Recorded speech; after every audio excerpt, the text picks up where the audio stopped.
Good morning, friends. We have once again met here for the purpose of learning English. I have been busy with my schedule, that's why I could not give you time for the last 2 or 3 days. My classes could not be scheduled. For that, I am very sorry. I hope that you have enjoyed holy holidays and you are fresh of mind so you can attend my lectures again. This video is particularly made for the class which has not been scheduled for the last 2 or 3 weeks. So in this lecture you will be able to know about the classes what could have been scheduled but could not be scheduled. Now the topic of this class is how to make translation. Friends, making of the translation is very much easy for us, but we cannot translate it easier because we don't know the exact method. And the method which I will show you and the method which I will teach you will be the different of all others methods, and it will be never written in any book. It will be written, but there will be some differences.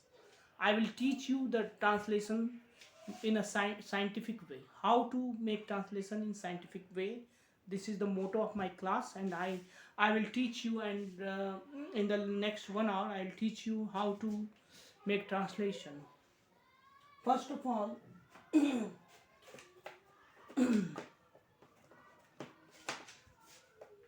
there are four things in a translation, and these four things are very important. Translation बनाने के लिए चार चीज़ों की ज़रूरत होती है, और ये चार चीज़ें को जो समझ लेगा वो ट्रांसलेशन बहुत ही इजी वे में बना पाएगा. क्योंकि हम हिंदी मीडियम के स्टूडेंट्स के लिए ये बहुत ही कठिन होता है कि हम किसी बड़े से बड़े ट्रांसलेशन को कैसे बनाएं. तो in this lecture I will tell you how to make translation. तो फर्स्ट ऑफ ऑल, ट्रांसलेशन के लिए आपको क्या क्या चीज़ों की जानने की ज़रूरत है. Subject, auxiliary verb, main verb and object. तो सब्जेक्ट के बारे में सबसे पहले हम लोग जानेंगे. सब्जेक्ट का हिंदी होता है कर्ता. जैसा आपने कई किताबों में पढ़ा होगा कि सब्जेक्ट को हम लोग कर्ता कहते हैं. हिंदी में कर्ता का मतलब जो काम करता है. बट यहाँ पे हमें इस सब्जेक्ट को डिफरेंट वे में लेना है. हमें जो ट्रांसलेशन बनाना है, हमने आपको 5 Ws के बारे में बताया था मेरे फर्स्ट क्लास में. उसी पे बेस्ड है ये फॉर्मूला. हमको वो डिफिनेशन या परिभाषा पे नहीं चलना है कि सब्जेक्ट क्या है. हमें ट्रांसलेशन कैसे बनाना, उसमें सब्जेक्ट कैसे खोजना है, ये हमें जानना है. तो आप लोग नोट करेंगे, सब्जेक्ट का मतलब होता है हु डज समथिंग. सब्जेक्ट का मतलब होता है हु डज समथिंग. हमें सबसे पहले किसी भी सेंटेंस में तलाश करना है कि उसके अंदर क्या काम क्या है, और काम से क्वेश्चन करना है कि कौन कर रहा है. काम से क्वेश्चन करना है कि कौन कर रहा है. तो सब्जेक्ट का मेन मतलब हो गया, सब्जेक्ट का मतलब हो गया कि काम से कौन और किसने का क्वेश्चन करने पर जो आंसर मिलेगा उसे हम सब्जेक्ट कहेंगे. सब्जेक्ट यहाँ तक क्लियर है. जैसे कि मैं घर जाता हूँ. मैं घर जाता हूँ, यहाँ पे काम क्या है? जाना. मैं घर जाता हूँ, काम है जाना. तो कौन जाता है? कौन जाता है कि मीन्स मैं जाता हूँ. तो यहाँ पे सब्जेक्ट हो गया मैं. मैंने राम को मारा. यहाँ मारना एक काम है. हम पहले खोजेंगे काम क्या है. तो मारना. कौन मार रहा? किसने मारा? राम ने. तो यहाँ पे सब्जेक्ट है राम. किसी किसी लोगों के द्वारा आपने सुना होगा कि जहाँ ने लगा वो भी सब्जेक्ट है. ऐसा होता है, लेकिन किसी किसी केस में ऐसा नहीं भी हो सकता. एम आई राइट? ओके, हम आगे बढ़ेंगे. सब्जेक्ट हो गया कि काम से कौन और किसने का क्वेश्चन करने पर जो आंसर मिलेगा उसको हम सब्जेक्ट कहेंगे. अब हम चलेंगे एक्सिलरी वर्ब पे.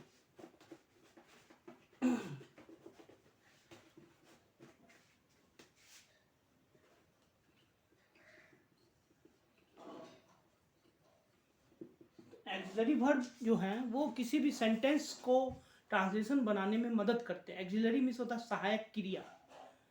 जो एक्सिलरी वर्ब होते हैं इनकी संख्या 24 होती है। Is, are, am, was, were, has, have, had, do, does, did, can, could, may, might, must, should, would, use to, dare, need, ये 24 एक्सिलरी वर्ब होते हैं जिनके माध्यम से हम किसी भी ट्रांसलेशन को बनाते हैं और ये उसको बनाने में सहायता प्रदान करते हैं। इसको हमें इसलिए जानना है क्योंकि इसके बिना कोई भी ट्रांसलेशन बनाना बहुत ही मतलब उसका मीनिंग कुछ भी नहीं आएगा। That clear? तो इसको नोट करेंगे। Is, are, am, was, were, do, does, did, has, have, had, can, could, will, would, shall, should, may, might, must, ought to, used to, dare, need। कितने हुए? 1 2 3 4 5 6 7 8 9 10 11 12 13 14 15 16 17 18 19 20 21 22 23 24।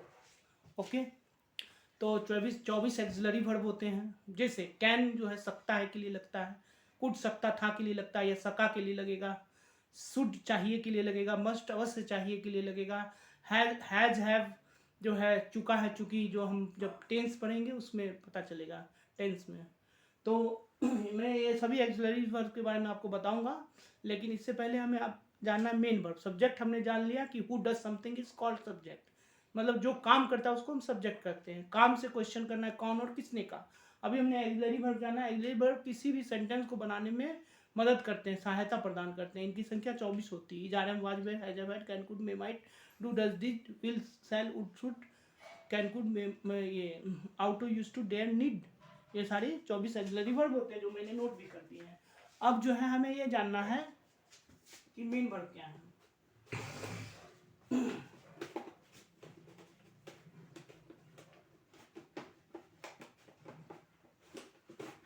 तो मेन वर्ब जो है, ऐसे तो मेन वर्ब का मतलब होता है मुख्य क्रिया, लेकिन हमको पहचानना है मेन वर्ब। तो मेन वर्ब का सिंपल मीनिंग है काम। हमें किसी भी सेंटेंस में देखना है कि उस सेंटेंस में काम क्या है। मैं घर जाता हूँ, जाना यहाँ पे काम है। मैंने उसको पीटा, पीटना यहाँ पे काम है। मैंने किताब खरीदी, खरीदना यहाँ पे काम है। मैं उसके घर जा रहा हूँ, जाना यहाँ पे काम है। राम ने मेले में किताब खरीदी, खरीदना यहाँ पे काम है। हम लोग वहाँ पे पिछले दिनों सिनेमा देखने गए थे वहाँ पे काम है। काम तो बहुत है, देखने भी है, गए भी है, लेकिन वहाँ पे मेन काम क्या है? गए तब ना सिनेमा देखे।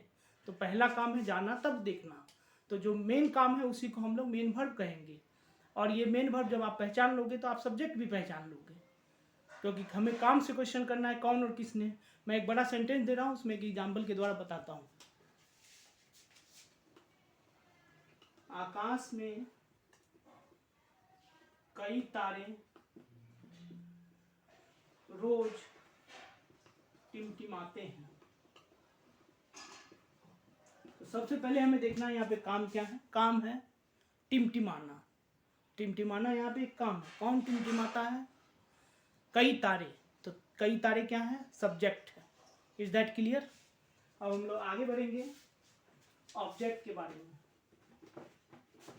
क्योंकि क्लास का ड्यूरेशन बहुत ही शॉर्ट होता है, यूट्यूब पे अपलोड करने में समय भी लगता है, इसलिए मैं थोड़ा स्पीड में खींच रहा हूँ। लेकिन मुझे ये विश्वास है कि मैं इस लेक्चर के माध्यम से आपको इन चीज़ों के बारे में अच्छी तरह से अवगत करा पा रहा हूँ। अगर कोई भी प्रॉब्लम होगी तो आप मुझे कमेंट बॉक्स में लिखेंगे, मैं उसको सॉल्व करूँगा। Is that clear?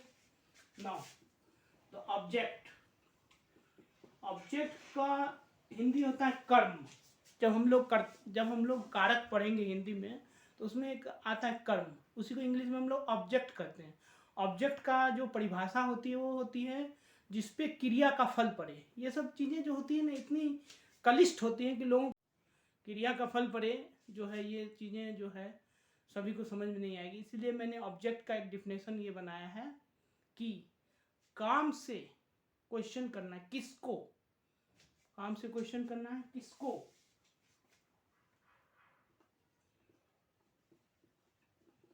किसको का क्वेश्चन करने पर जो आंसर मिले, किसको और क्या, क्या का क्वेश्चन, काम से किसको का क्वेश्चन करने पे जो आंसर मिलता है उसको हम लोग ऑब्जेक्ट कहेंगे, या किसको या क्या। जैसे मैंने मेले में किताब खरीदी, तो काम क्या है यहाँ, खरीदना। तो खरीदना है तो क्या खरीदी, किताब खरीदी। मैंने राम को पीटा, पीटना या काम है, किसको पीटा, राम को। तो हम लोग यहाँ पे subject, main verb, auxiliary verb और ऑब्जेक्ट समझ चुके हैं। सब्जेक्ट का मतलब हु डज समथिंग, काम से कौन और किसको का, कौन और किसने का क्वेश्चन करना है तो सब्जेक्ट आ जाएगा। मेन वर्ब तो काम ही हो गया, और ऑब्जेक्ट हो गया कि जब हम काम से क्वेश्चन करेंगे क्या और किसको, तो वो हो जाएगा ऑब्जेक्ट। एक सेंटेंस के माध्यम से हमने तीनों चीज़ों को समझ लिया है कि रात में आकाश में तारे टिमटिमाते हैं, तो काम है यहाँ टिमटिमाना, तो मेन वर्ब हो गया टिमटिमाना। कौन टिमटिमाते हैं, तारे, तो तारे क्या हो गया, सब्जेक्ट। अब मैं दूसरा एग्जांपल जिसमें मेन वर्ब, ऑब्जेक्ट और सब्जेक्ट तीनों आता है। राम ने मोहन को पीटा, तो काम क्या है, पीटना, तो पीटना क्या हो गया, मेन वर्ब। किसको पीटा, मोहन को, तो मोहन को पीटा यानी कि को का आंसर आया मोहन, इसलिए मोहन क्या है, ऑब्जेक्ट। किसने पीटा, राम ने, किसने का आंसर आया, राम, तो राम क्या हो गया, सब्जेक्ट। ये तीनों चीज हम लोग जान गए।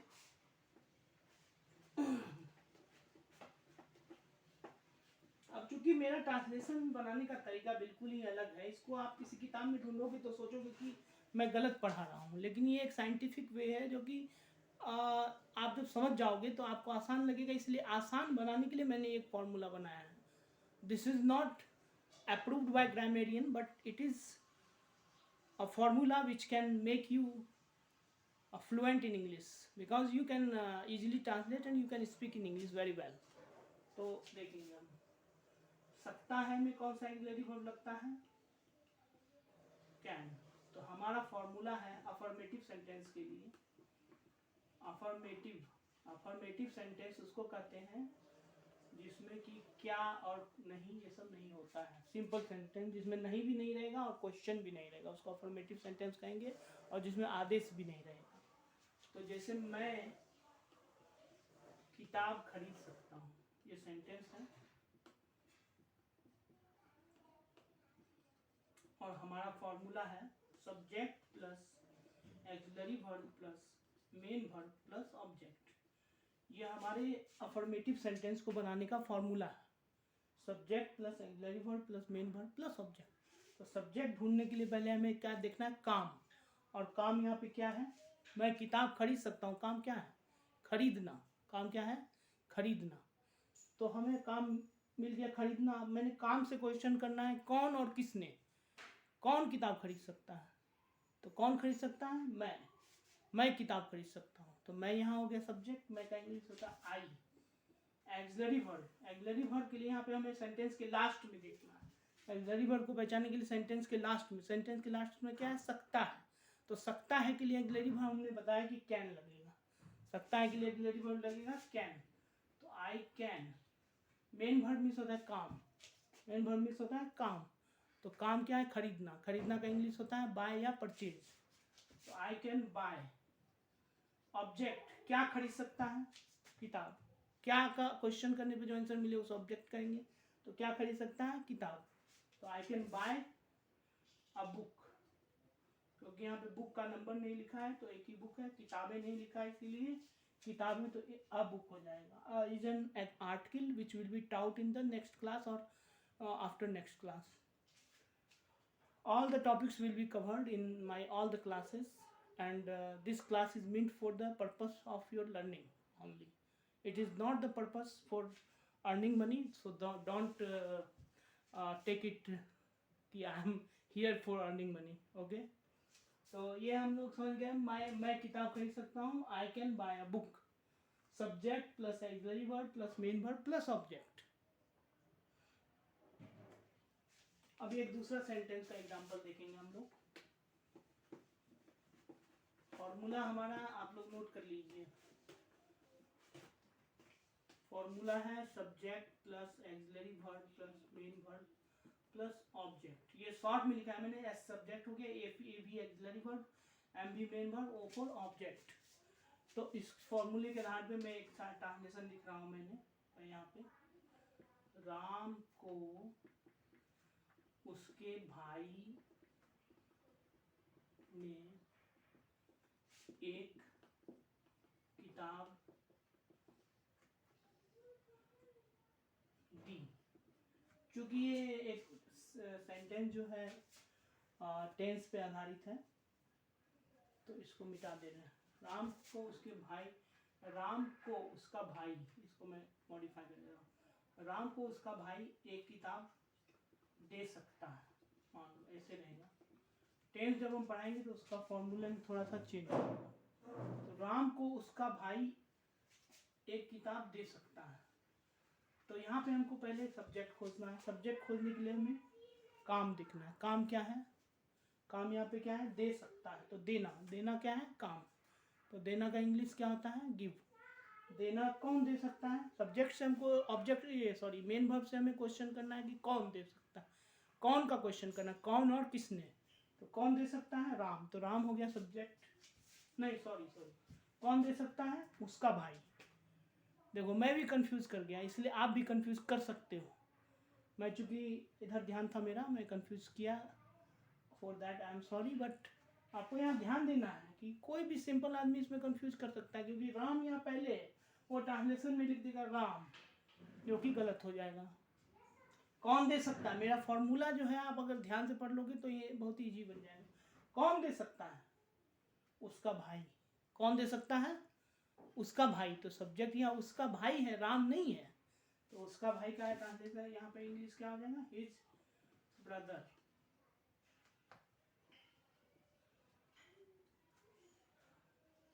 अब हमें एक्सिलरी वर्ब कैन, सकता, मेन वर्ब देना, गिव, ऑब्जेक्ट क्या दे सकता है? क्या दे सकता है? तो क्या दे सकता है? बुक। Give a book. किसको दे सकता है?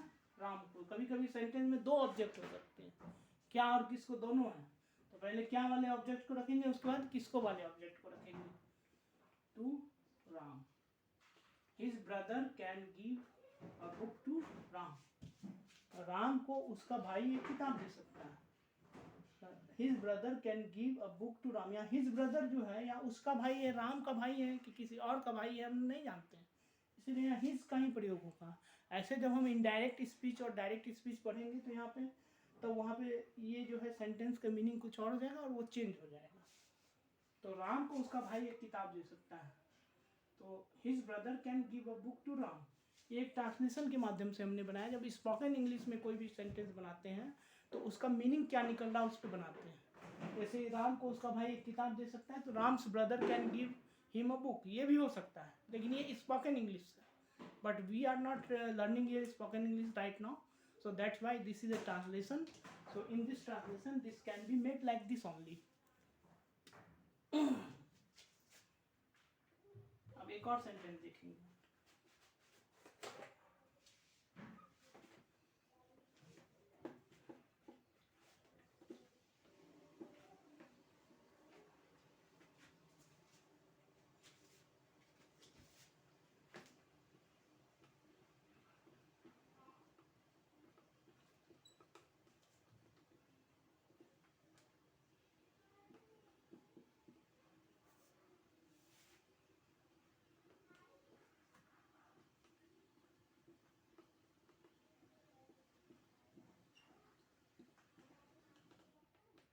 मेरे दोस्त की बहन को वह कल वहां बुला सकता है। तो इसमें पहले हमें देखना है कि सब्जेक्ट क्या है। सब्जेक्ट के लिए काम को देखेंगे। काम क्या है? बुलाना। तो कौन बुला सकता है? मेरे दोस्त की बहन को कौन बुला सकता है? वह। तो वह यहाँ पे क्या हो गया? सब्जेक्ट।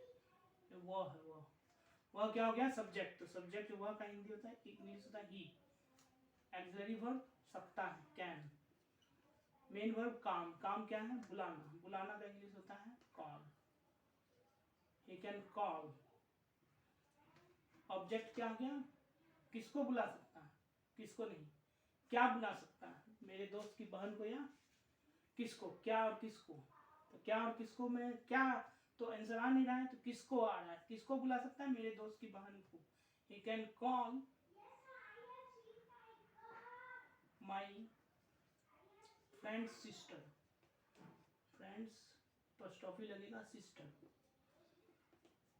कल वहां बुला सकता है, तो he can call my friend sister there, वहां बुला सकता है टुमारो, टुमारो आने वाला कल होगा।